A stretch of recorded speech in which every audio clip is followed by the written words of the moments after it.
So there was that admiration, which I advise now people against in terms of having the role model effect. It's not something how you build ventures. The second bit is the emotional decision at that time was that I was coming out of BLP. I wanted to prove something to the world that I can now do it lasted a little bit more. A little bit longer. Right? A little bit longer. Right? Put in some of our own money, raised money from family and friends. Right. I think that exhaustion that entrepreneur also strikes in, right? Okay. And you want to just give it all up, right? So it was fatigue. It was fatigue. First entrepreneur telling me that the question doesn't begin from what kind of co-founder, but it begins from, do I need a co-founder? Right.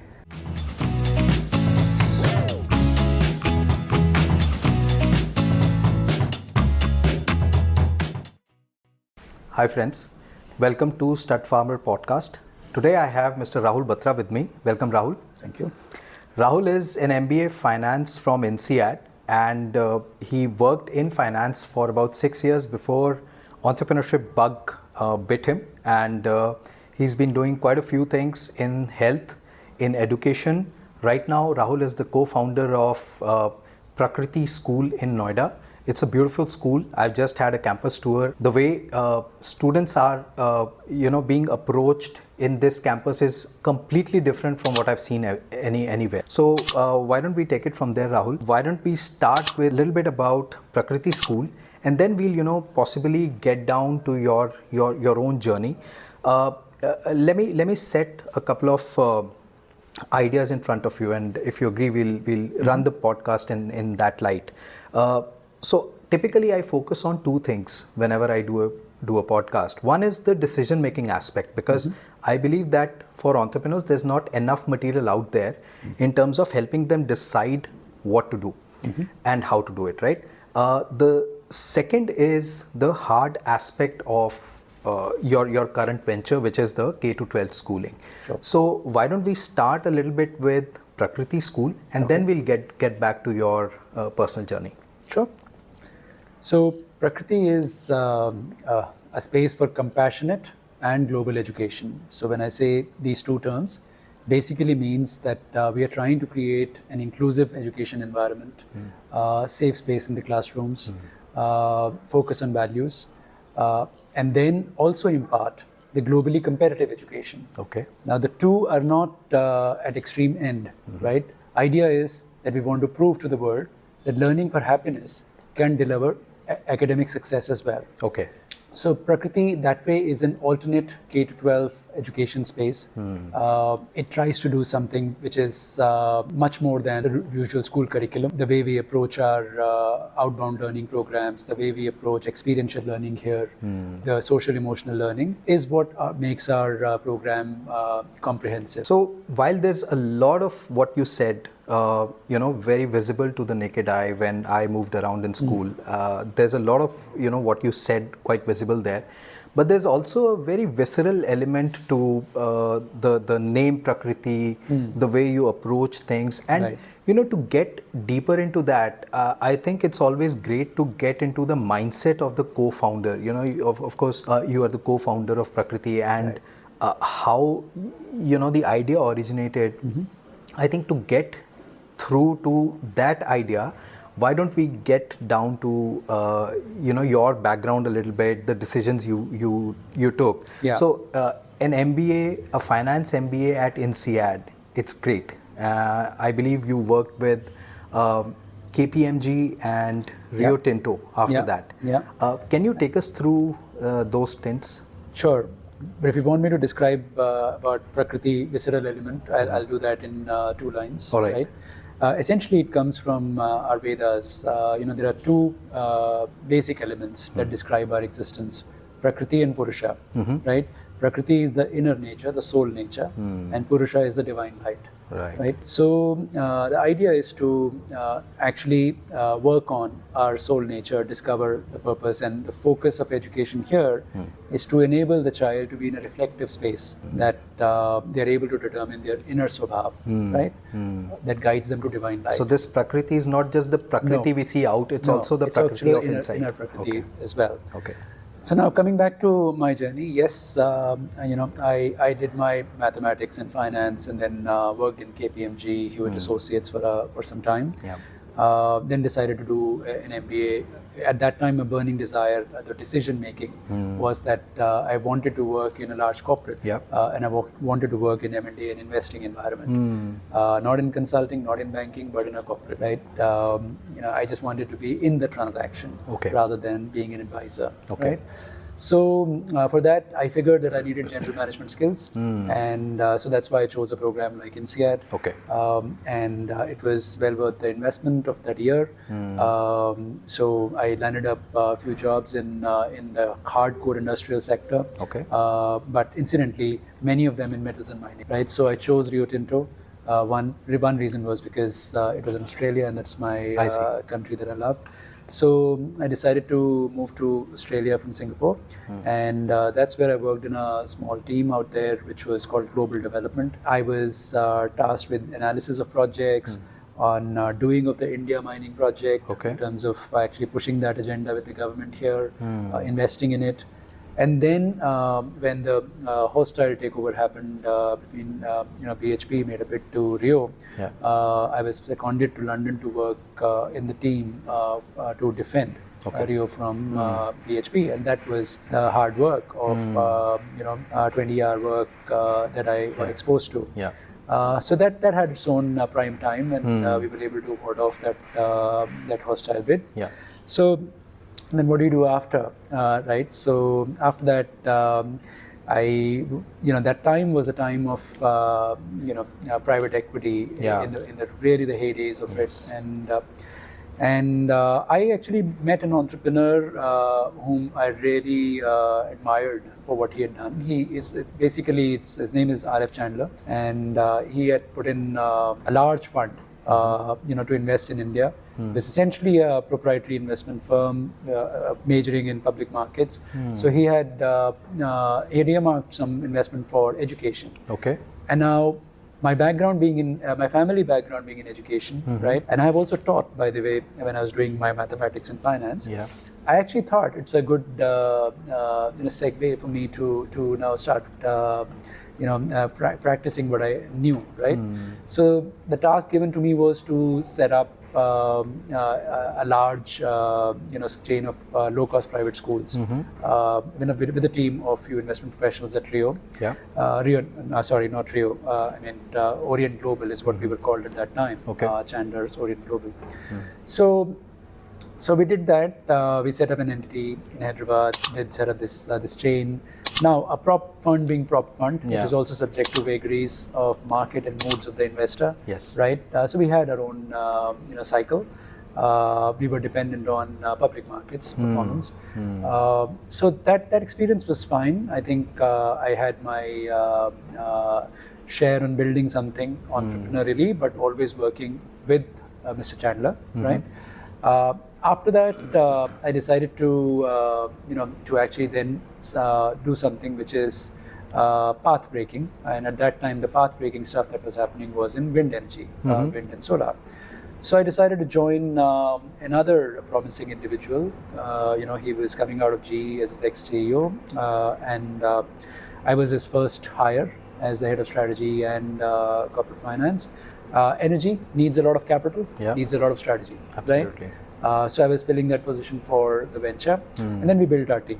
So this is Bharat Light and Power, and I was the CFO of the company. I raised money, maybe about $80 million over 3 years with VCs and pitched to a lot of PEs as well. So I had, you name it, I have Actis, Goldman, everybody I must have knocked at, right? So that's the transaction experience I gained there. And then I did a deal with a team of others, which is taking over of some assets from DLF, which was a landmark experience. I think I've never had done the whole thing all by myself. So was this after 2008 when DLF were paring down on the extra superfluous? This was about 2012. Yeah, cutting down on fat. So we closed everything by 2012, 2013. And when the deal got closed, everything settled. At that time, for me, it was kind of what next. So I've always, I noticed that thing in myself. I've had that, love for adventure. That okay, do something new and learn and renew yourself. Yeah. So then I went on. I said, okay, time for me to go and do something else. A friend of mine was starting a health venture. Okay. So that sounded at that time promising.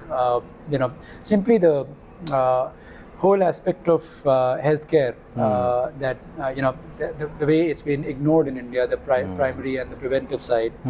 So I jumped into it. Now that's where decision making was a little exactly. So you have such a diverse set of experiences behind you, and now to suddenly take that entrepreneurial plunge, and that too not in education. You mentioned that your family has traditionally run a school, right? So you had some schooling in your schooling background there. You worked with Chandler Corporation, that was also quite focused on the setting of schools. So healthcare, I believe, is one of the, like you rightly said, it's quite ignored in India, but was one of the things in your head that schooling, education and healthcare, these are two quite recession proof businesses, and why not? No, I think none of that. I actually made a very emotional decision to join healthcare. Okay. One reason was there was a guy whom I got along very well with, and he was 6 years my junior in Chandler's entity that I worked with. I see. But he was a very talented person, and he was starting this venture out, and so there was that admiration. Which I advise now people against, in terms of having the role model effect. It's not something how you build ventures. The second bit is the emotional decision at that time was that I was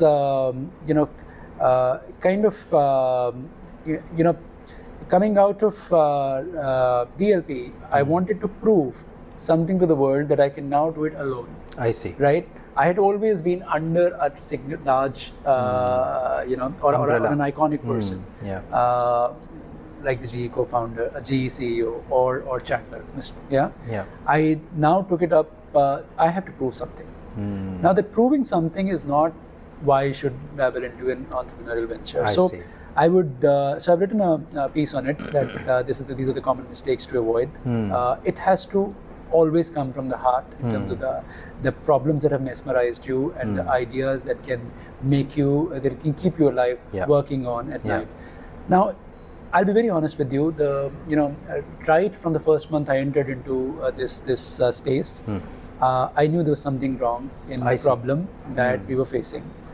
I couldn't get myself to believe, that how the market that we are chasing is about convenient clinics in terms of people who are living in condominiums.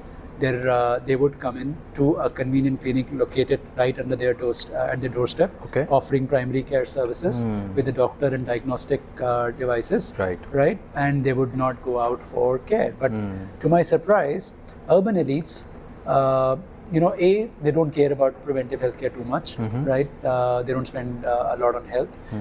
B, whenever there is a minor operation or anything procedure or even fever, they like to go to super specialists and to hospitals and super specialists. So that's a trend that me and my co-founder completely missed. This may have worked in a bottom of the pyramid market, maybe. Right. From where he had the experience, but I think we missed that I psychology. believe it's something like mohalla clinics these days. So mohalla clinics work, and perhaps now a lot of things work that didn't work at that time, like online, the healthcare online. Nobody wanted to consult online. Now everything works. Right. So we were ahead of a time on this one, and. Also, but the mistake there was that it took me long time to pivot from that idea. It took us a year, and the reason was that we had actually, after 3 months of working on this, we were lucky enough to be invested in by Biocon CEO Kiran Mazumdar Shaw. I see. And we had a reputation to keep that, we have raised money on this idea, and she was passionate about it. So we had to give it a fair try. No, I think that's okay. That's important too, that to kind of exhaust, all possibilities. all opportunities before you take a final pivot decision. Yeah. We did work with her on pivoting, Okay. and she did allow us to make that move in about 10 months, to be fair. She was only investor. So I think the pivot that we made after a year was on digital wellness. It's basically an app for fitness. It was first in its first avatar. It was called Walk On, where we were giving rewards to people for keeping healthy. Right. So they would compete on our app using the pedometer with our app I see. and take steps. And as they covered a few steps, like 10,000 or something in a day, they would get to unveil an award. So social health space. more Social like health space, which, by the way, now a few companies are doing. At that time, nobody had heard of it, and people were skeptical of it. Yeah. So from rewards, I moved on to competition, right, within the same space. So we named our product. We just rejigged our product. We called it Just Move, right. So we thought, okay, and if not financial, people will move for social social grouping and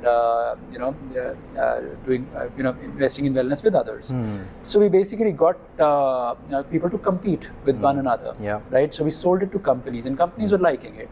Our first client was IBM, and they rolled it out for their 10,000 employees, and it became their gaming platform where people were cheering up each other. There was a chat portion on that app, and people were making conversations on fitness, and they were challenging. Like our team was challenging another team, right? Like a BD challenging marketing versus software. Just like corporate cricket matches. So it was encouraging to get a marquee client like that. I believe the push is now always to take it all the way. Yes. So our client happened through an insurance intermediary. Okay. So I think our first client was Apollo Munich, whose client it was IBM. Right. So ultimate delivery was to IBM. Right.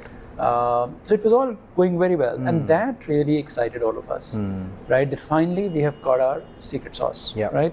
That get people together in the social wellness space, and it works, right? However, digital products need far more engineering and continuous innovation as you budget for. Yes. Right.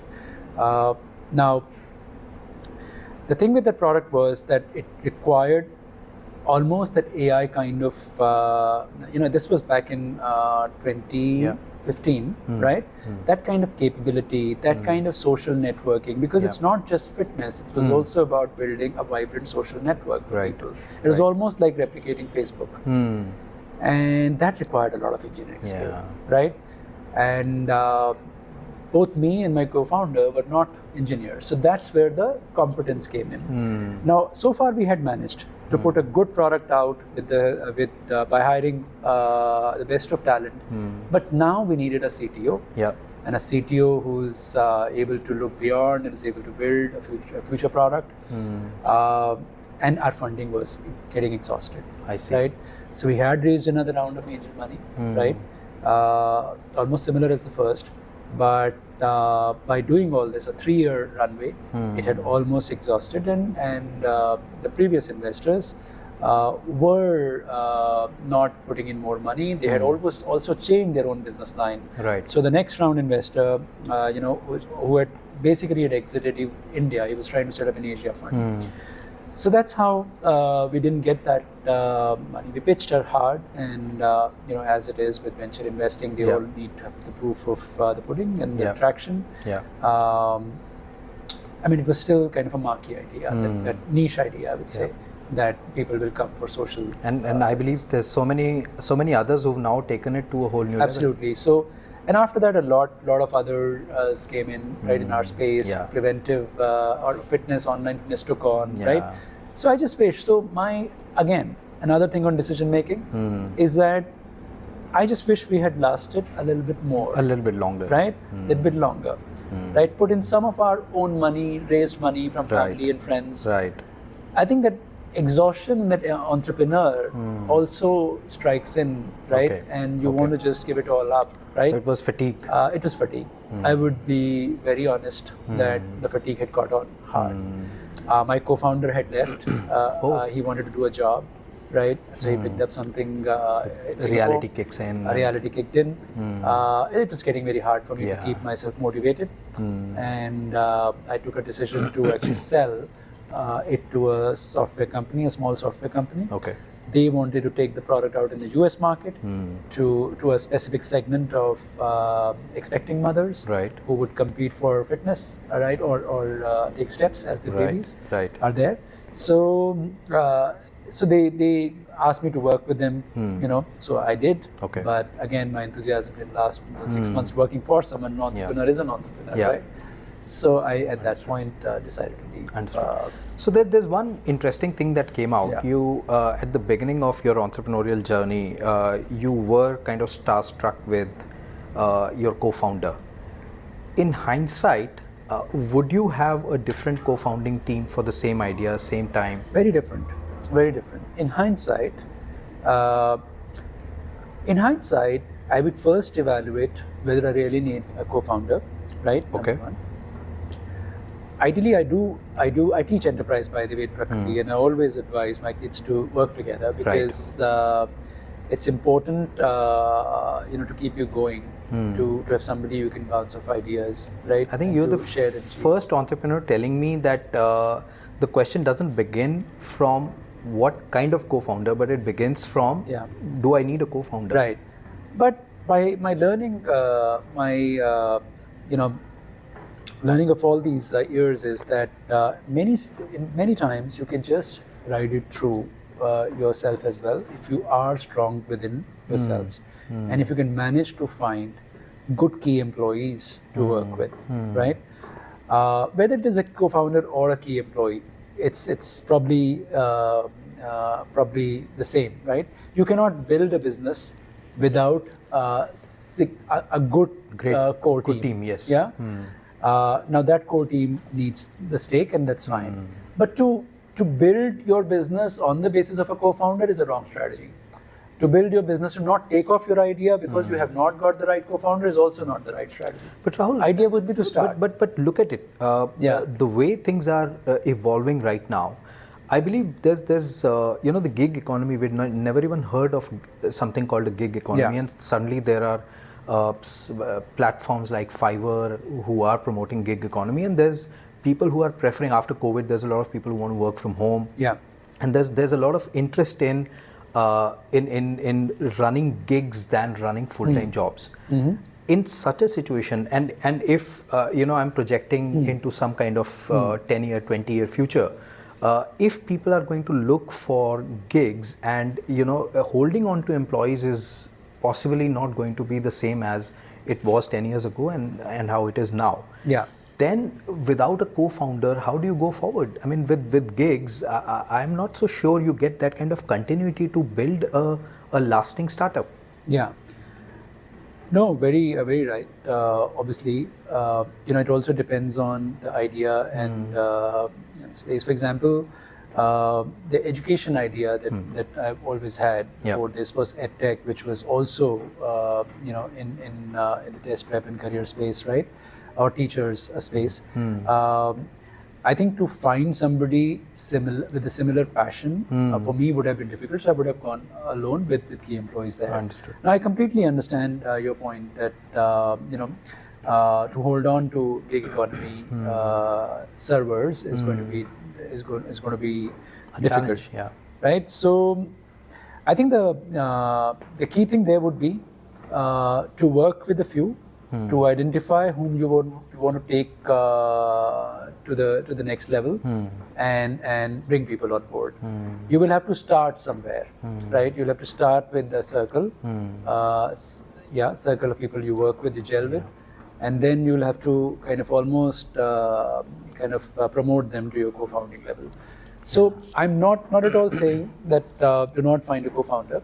I'm just saying be very selective. Yes, Yeah. fair enough. Co-founder is more a label. Ultimately, the core team needs to believe that the baby belongs to all of them. Yeah. When upside happens, yes, we'll all share into it. But right now, it's everybody's baby. Absolutely. As long as even an employee feels like that, I think you're good to go. Yeah. Then you find that kind of continuity. Yeah. But I'm lucky in my final venture, Prakriti. I here work with my sister and my brother, and we have a very admirable relationship where we meet, we confront, and we also resolve. And but all of us are driven by the same purpose and same values, right? So it all falls in place easily, right? We all are committed to the long run, and there is never an option or never a doubt on one's longevity or anything in this venture. So I think that's the difference. So I think families can also in India be a good support system. The traditional route for siblings to take is to divide up, carve out, whatever has been passed on to them into 2 or 3 different pieces. In your case, it's 3 siblings who are coming together building something, which is the beauty of Prakriti, I believe. So the difference here is that we did not inherit our family wealth. I mean, we were all working, right? And yes, my father was running another institution, right? But the idea of building Prakriti was in our hearts in terms of coming back for education, right? So we decided to come back, leaving our corporate jobs. So it was defined by a common purpose, right? And then obviously with the support of my father and something by destiny that happened, right, in terms of getting a land and all that stuff, we were able to get to this. So yeah, traditionally that's how it happens. I mean, what you just said. Yeah. Now let's come to Prakriti. In terms of, so you've defined the core concept of what Prakriti is about. And like I said, there's a lot of it to see. Now, what is that visceral aspect of Prakriti? What exactly, why don't I, make it a little bit more, more clear in terms of, how maybe easier to understand. So let's say I'm a parent who wants to enroll my child with Prakriti. How is my child going to grow up different from, let's say, I enrolling my child with another premium school? Yeah. So as I mentioned to you, in Prakriti, the focus is on happiness, and happiness comes from freedom, freedom handled with responsibility. It comes from independence, which starts from very early stages, of not unnecessarily or saying no to a child. We have a habit as teachers in terms of don't do that, letting the child be, letting the child experiment, right, make mistakes, and give them the creative freedom, right? So focus from the beginning, early years, is on nurturing the whole child, right? In Prakriti, we focus on integral education that we have learned from the ashram schools, Aurobindo ashram schools, which is basically education is about the body, the mind, the soul, the senses, right? So essentially, if we look at all of these, that in all our delivery, if we are catering to all of these aspects, then we have worked on advancing the child towards its inner purpose, right? So that's basically at a philosophical, at a guiding education level, this is what plays in our mind when we define a curriculum and define a class and deliver a classes. Right. So how does it happen in classrooms? Our classrooms then become action-based classrooms. Okay. So the guideline to our educators is to have a class which is 50% action, basically. Whether it's projects or with hands or bodies or whatever, 50%. 30% theory in terms of understanding what's going on in a concept, and 20% reflection. So the last part is not the least. It's actually very important in terms of how did I learn? How did I work with a group? Yeah. Right? Would I have learned better this way or that way? I see. Right? So that's the always. So you're experimenting with pedagogy also. Yeah, absolutely. So Prakriti is by very nature, an organically building school, right? Every year, every term, our learning feeds into the next, right? I see. But nothing here in terms of curriculum or pedagogy is so fixed that it cannot be improvised on. I see. Right? And I think in this day and age, if we call anything fixed, or whether we say books are fixed or is fixed, we're gone. Yeah. Right? In one of my previous podcasts, there's a very interesting conversation on Indian education system, and the point made was, while we have been chasing the Western education system for way too long, and we all know the kind of problems it has led to. So, for example, things like students being under so much stress, students not getting adjusted to social situations and things like that. Too much focus on getting the right amount of marks for the right kind of admissions and things like that. All this aside, while the education system has become quite westernized, we probably templated ourselves on the Western education system, our family structure and our social structure, I think, has some semblance of how we used to be before the Western influences started to come in. So, for example, there's still joint families that we're comfortable living in. Yeah. However, the education system, it probably needs to find that Indianness back if it has to align with the direction in which India is headed, our social structures and what have you. Yeah. Now, how exactly is Prakriti aligned? See, where I'm coming from, I'll just give you a brief. As a school, as an entrepreneur, you need to differentiate the offering that you are bringing out there. And there's a lot of schools which are kind of mass manufacturing. They talk a lot about these keywords, but essentially most of it is lip service. Yeah. Most of it is anyway gearing kids towards IIT and what have you. How is Prakriti looking at the more at going back to the Indian roots? Probably the Gurukul system and. So I think one almost needs to spend a week or a month here to understand all this, and it's very hard to say. But I'll give you a few differentiating features, right, of our system.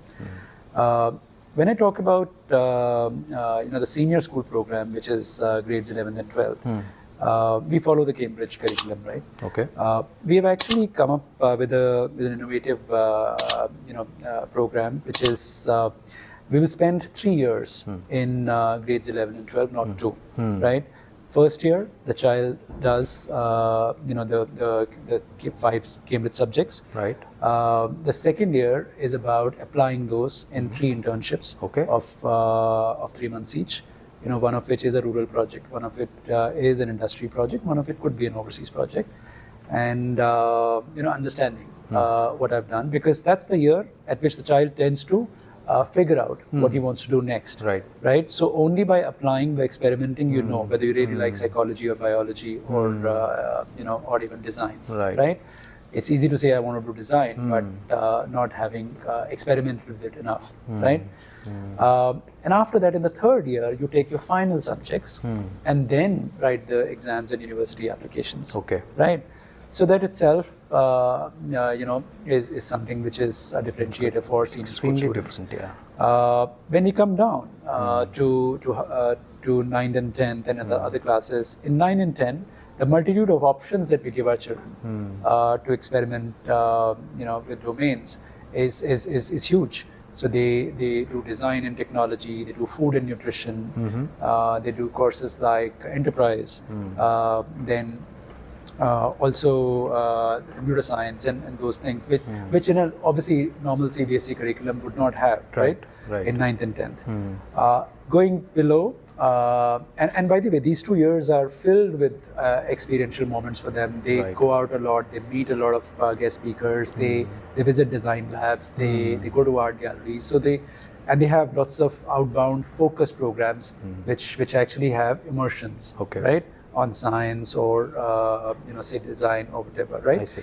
In 9th and 10th, for example, we have a tie-up with an institute called the Design Village.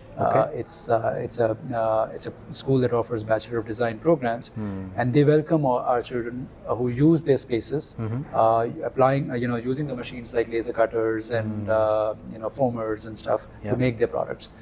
Once a month, our children go there, have that sprint, and then come back with their products. Going then, before this, the shaping years, the primary and middle, it's quite different. In the middle school, the focus is on finessing, and so the founding work is on actually developing their aesthetic senses, their creative abilities, and the physical strength and resilience. Right. So they all play every day. They actually develop a strong sport area, right? They compete at that level.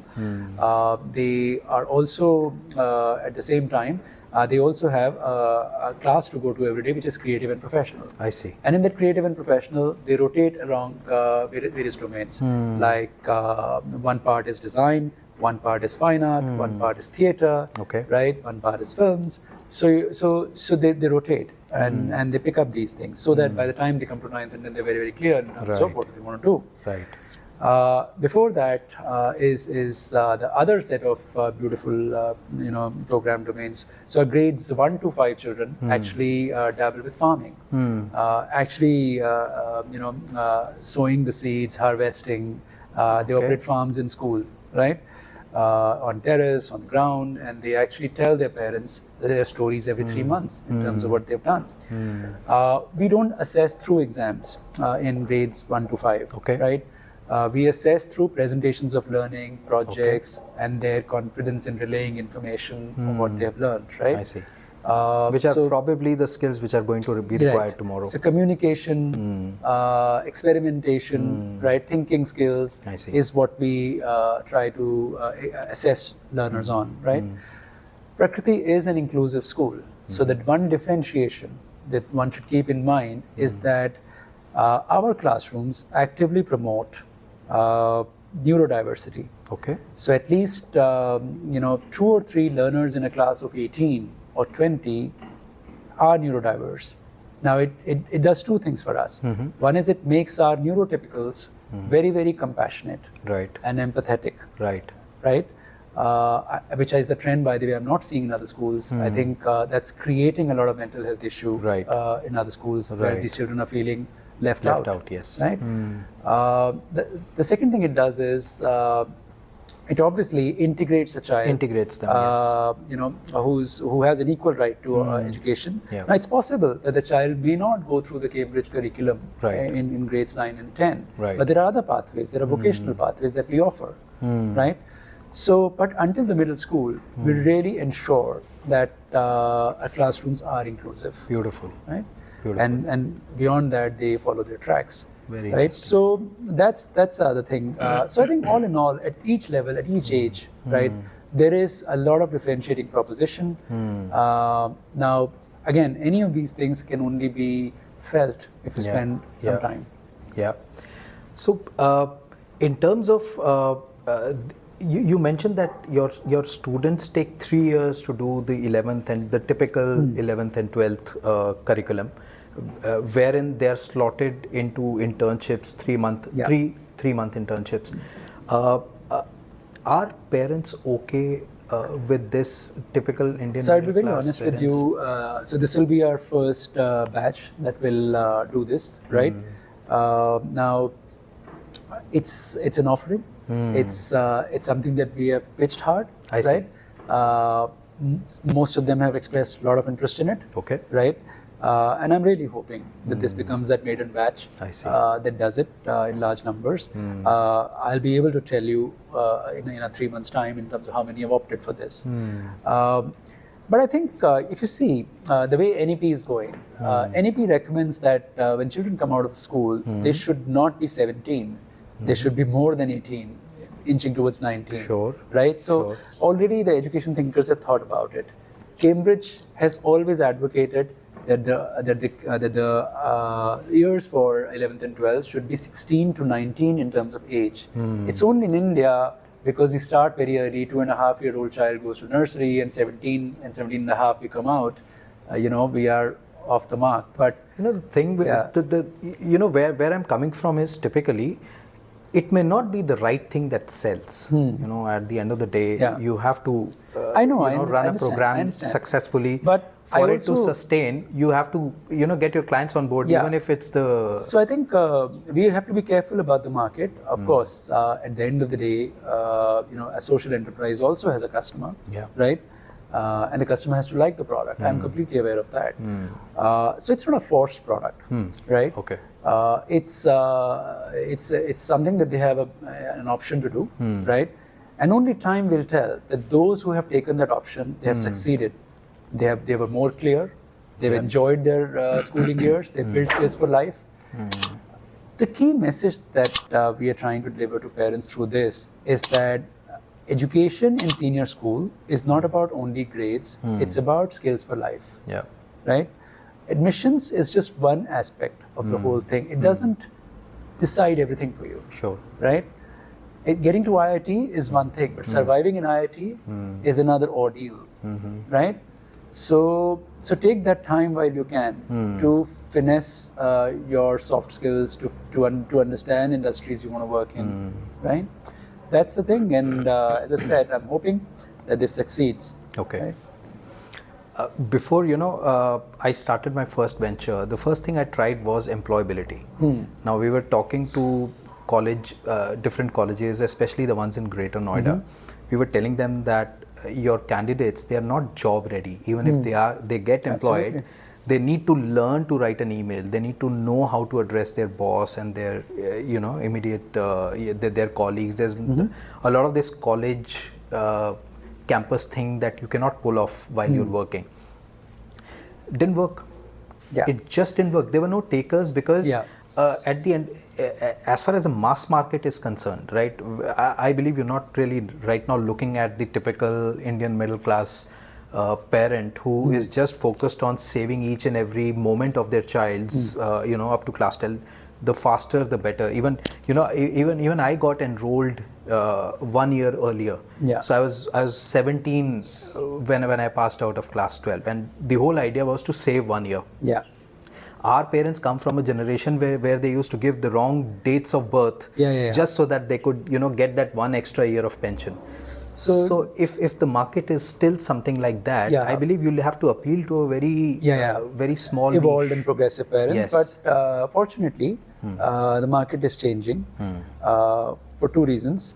A, the competition is only rising, it's not slowing down. I mean, it's getting harder and harder to get into top echelons of education. Numbers are swelling. Yes. Right?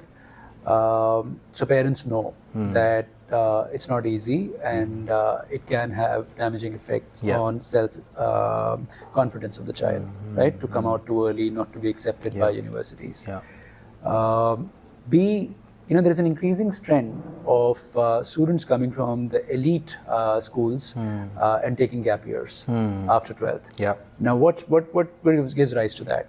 Sometimes it's a sport that the child wants to play, never got enough time in doing that. Sometimes absolute lack of clarity in terms of what they want to do. Yeah. Sometimes it's a go abroad versus India question, right? and they miss the boat of either in the Right. process. So, Right. so it's any of these things, and I'm noticing this increasing trend of at least 20-30% of the children taking gap years. Right. Sometimes it's you start off the first year and then drop off, or you go abroad and you come back, right? So all of that is happening. So parents are aware of that now, and they are cautious that their child should not be landing into that kind of an uncertainty. So Right. we are at the right time, and I think to be kind of sounding on overconfident about it, Gagan, I'm sorry if it appears like that. I think it's a responsibility as educators to do something radical also. If we keep following what others are doing, Yeah. then is it education? Have we learned as an institution?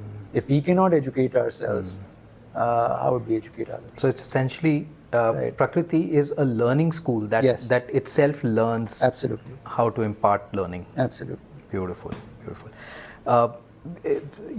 What I hear and what I see is absolutely fantastic. Prakriti is how many years running now? 13 years. 13 years running now, and I already see the spark in students. I interacted with some students just a while Thanks back. for doing that, by the way. The spark is there. There's, I believe, so much happiness an entrepreneur can find in seeing what they've really shaped. In your case, I think for most entrepreneurs the starting point is money. But with time, does the aspiration change, or what exactly is it that keeps driving an entrepreneur at the end of the day?